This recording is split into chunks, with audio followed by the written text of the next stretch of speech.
What an amazing first half of football, though. Diego Simeone's face after 15 minutes was not happy. Suddenly, he's running down the touchline, having seen his team make it 2-2. What a brilliant first half. More of the same, as Darren said.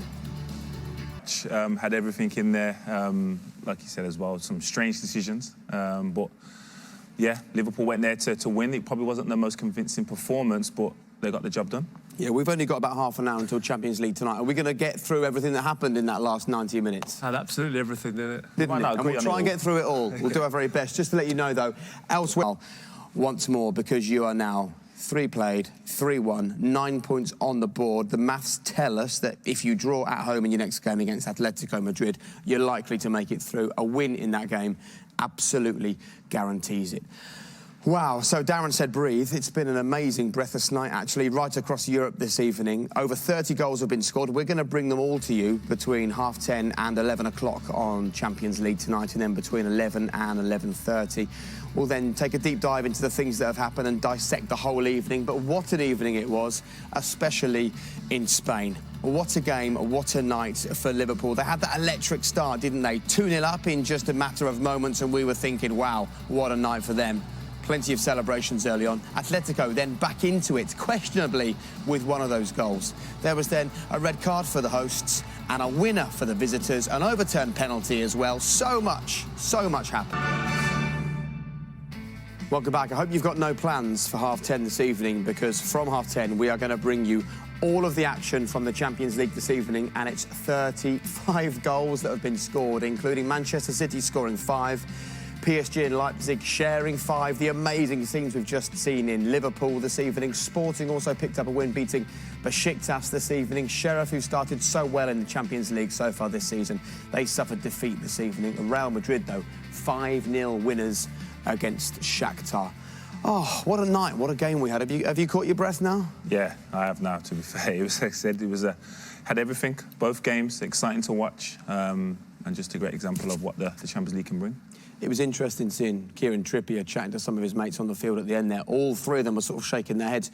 Does it sometimes feel in a game like that, even as a player, you're not really sure what's gone on? There's been so much happening. There's some of it, I think you're so caught up in the game that you forget, you know, the VAR moments, you know, penalties, sendings off, all the goals we had. There was so much drama and not even a handshake at the end of it. Yeah, what do you think of that? I mean, that's just, it's uncool, isn't it? Regardless of what's gone on. You know what, I've got to respect him so much as a manager, Simeone, but I just think during the game, you know, winding the crowd up, winding the players up, I understand it, but then not shaking hands at the end, I just think he lets himself down. Yeah, I'm the same. I think it's petty. I think he handled himself well yesterday in regards to the remarks Jurgen Klopp made before the game. He didn't seem fazed by it, but then to not shake his hand and then to run off up the tunnel is a bit cowardly, in my opinion. Listen, we're not making excuses for him, because it isn't a good move at any time, but he is going to be an absolute ball of frustration right now. So many things annoyed him this evening. One of the big ones will be when you're trying to take a player off, and for 6 minutes your substitute is standing on the side of the pitch. You don't get a chance to take the player off, and then that player does something as daft as this to concede a penalty. Yeah, like you say, 6 minutes, he was losing the plot about getting them on. He was asking his players to kick the ball off. And then Hermoso goes and has a rush of blood and, you know, and takes Jota out. And it was a ridiculous decision to earn himself a penalty. And it was a sort of get-out-of-jail-free card, really. Just to complete... the ball lands to Trent Alexander-Arnold, and it's an up and under. Hopeful ball, really. And you get it... I mean, they were doing it all evening, really, outside the box. Look at this angle there. But to do this inside the box, it's... You know, you look straight at Jota, but in the era of VAR...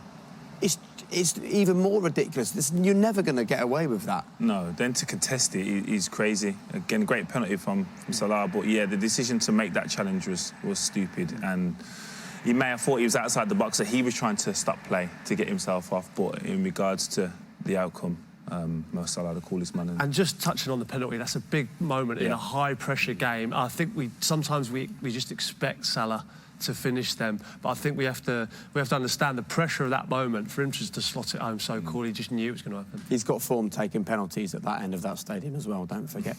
Just a quick line on Liverpool generally. That's now 21 games unbeaten for them. That now matches a record going back to 1989, and this is a team on the most incredible form now. Yeah, they found their rhythm back this year, whether it's player personnel back in the team, but they all seem to be in sync. Again, the performance tonight wasn't as what we've seen in recent weeks of Liverpool, but the result was key.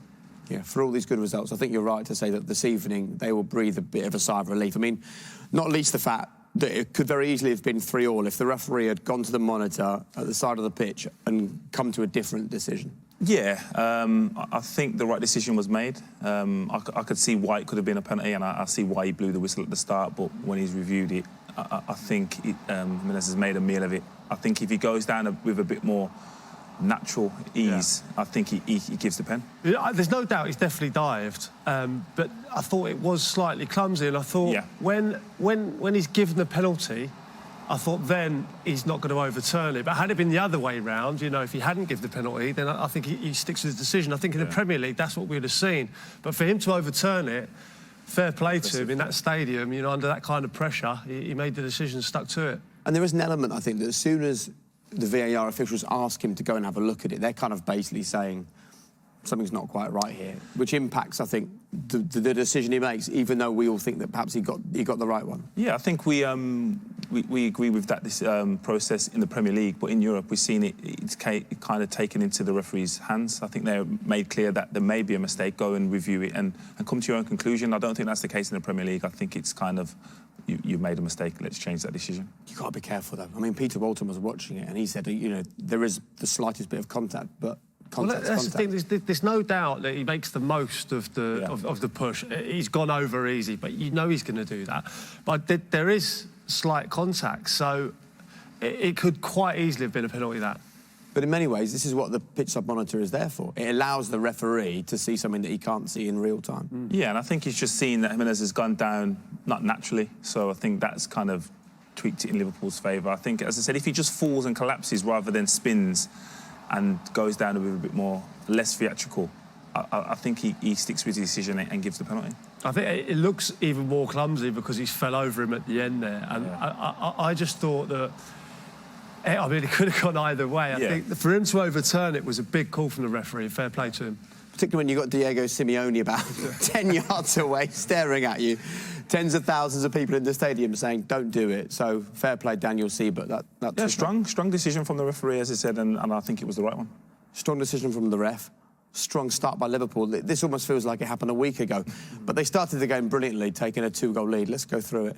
Yeah, first 15 minutes, Liverpool. It was all Liverpool. You know, they couldn't get a touch, could they? And you know, we just thought it was business as usual. With Salah dancing around three of them and getting his goal. Obviously, we thought at first that Milner got a touch to this, but you know, it came off Kondogbia, and that'll go down as Salah's goal. Yeah, great finish. But again, this now obviously doesn't know much about it, but as it comes to it, great connection. It's one of the ones you hit and it's just flush off your feet, and you know you've caught it so sweet, and to see it flying to the top corner was a great finish. Yeah, it was terrible defending, a beautiful goal from Keita, but I think that was bittersweet. I think at this point he thought, you know, it was all going according to plan, but he got done for both goals, Keita, and then got dragged at half-time, and I thought, if you look at both of the goals, which we'll see in a minute, he was disappointing on them. Yeah, and we've mentioned how good their unbeaten run is. You know that in the 7 away games they've played so far this season, they've scored at least 3 in every single game. Yeah, I mean, it's an incredible record. I mean, they're back to the year they won the title, and they were blue teams away. They're back to that form. Yeah. OK, let's go through the contentious moment then, where there was a goal scored. It stood for Atletico, and we were questioning it in here. Peter Walton had a slightly different opinion of it. Peter, I think maybe the best thing is for us to watch it through, and maybe for you just to talk us through from a referee's perspective why you feel the right decision was made here, taking into account the laws of the game. Yeah, well, we can see when it's played here, the laws are quite specific. There's 3 points that you know, make a player offside. The moment the ball's kicked, Lamar is always in an offside position, as you can see here when the ball's crossed through. He's offside position. The actual offence occurs if he attempts to play the ball, or he actually plays the ball, which he does neither. And the most contentious one is, does he impede his opponent from playing the ball? And that's the one we decided here. Does he impede Matip in playing the ball? And that's very subjective. And, of course, what the referee needs is that clear evidence that he does impede him. My opinion here, he doesn't. Matip just stops there, thinking he's going to touch the ball, and should follow through. So the referee doesn't have that clear evidence to overturn his on-field decision, which, in fact, was the goal. The first 2 points, Peter, you make there, Peter, I understand. The last one in regards to him not impeding Matip. You honestly believe Matip doesn't attempt to kick that ball if Lamar is not there? No, that's not the question actually, there, Joleon. What I'm saying is that Matip, was he interfered with in attempting to play that ball? I don't think he was, and that's the law. You can't read what's in the mind of a player. I can only go what the law says, and the law's quite specific on there. Does he intentionally stop Matip from playing that ball? Yes. And that's a subjective viewpoint, and because it's subjective, that's where we should go with the on-field referee's decision, because we don't have the clear evidence to the contrary. I think his presence hinders Matip clearing that ball. He's in his eye line, he jumps over the ball, and I think that affects Matip being able to go and clear the ball. It is a contentious decision, I agree with that, but for him to jump over the ball has to interfere with Matip's decision. Do you get that, Peter? I mean, we've got 2 former players here, both saying that they believe if that player isn't there, Matip clears that ball. Yeah, I can understand their viewpoint, and they're talking from a player's point of view. I'm just talking from the laws of the game, and the laws of the game are quite specific. Yeah, so, look, I'm not hiding behind the laws, I'm just saying what it is, and the referee there doesn't have that evidence to the contrary, so therefore he gives the goal. What if that player is standing right in front of the goalkeeper, the ball gets played, he jumps up, the ball goes past him, he makes no attempt to play the ball, he jumps up, the ball goes under and it goes in? Yeah, again, that's a great point. And that's actually interfering with the goalkeeper's vision. He didn't interfere with the vision of Matip there. Matip could clearly see the ball all the way through. Yeah, but you can't kick the ball if the opposition player is standing where you'd... because he'd boot him and concede a penalty.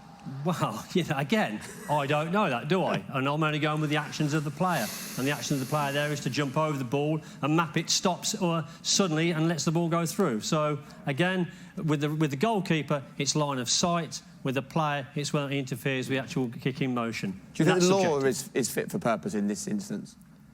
The law is there for the referee to arbitrate on, and the law is there really for the entertainment value of the game. So let's have more goals. Let's not chalk them off. Oh, wow. Okay. Doesn't matter how they get scored or what happens. Yeah, but to be honest, speaking from my, with an attacker's head on there, if that goal's not given, I would be fuming. You would be fuming? I would be angry. I would be. With jumping over the ball and you know you've interfered. I know, but I do think that there is... I still think it should be ruled out 100% with a letter of law, but if someone doesn't touch the ball and I've scored a goal, I would be fuming. I just think that's an example of a law that is written by people that haven't experienced that. Yeah. Because there's no way he doesn't attempt to... I'm not saying he definitely clears it. There's no way he doesn't attempt to clear it. That moment's hesitation that he has there is because he's in the way Lamar. Yeah, 100%. Peter, just briefly, this is a recurring conversation, isn't it, about having footballers more central to either the laws or the interpretation of the laws? Yeah. Well, it is, and the lawmakers have ex-players on their committees to give us those guidelines, and it's actually novel there that you've got a defender who's saying it's clearly interfering and a forward who's saying who'd moan about it. So, again, it depends on where on the field of play you actually play. So, but the lawmakers do have ex-professional players giving them some guidance. Yeah, and Joleon sitting there going, they must be forwards. They can't be defenders. Well, one's Marco van Basten, so help you. There you go. He knows a thing or two about the game, let's be fair. All right, thank you very much, Peter. Right, stay where you are. In a couple of minutes, we're going to hear from Jurgen Klopp, get his thoughts. There may have been a couple of decisions that people might not agree with, but the end results, Jurgen Klopp will be delighted with. I think this will be interesting. Stay where you are and get his post-match thoughts.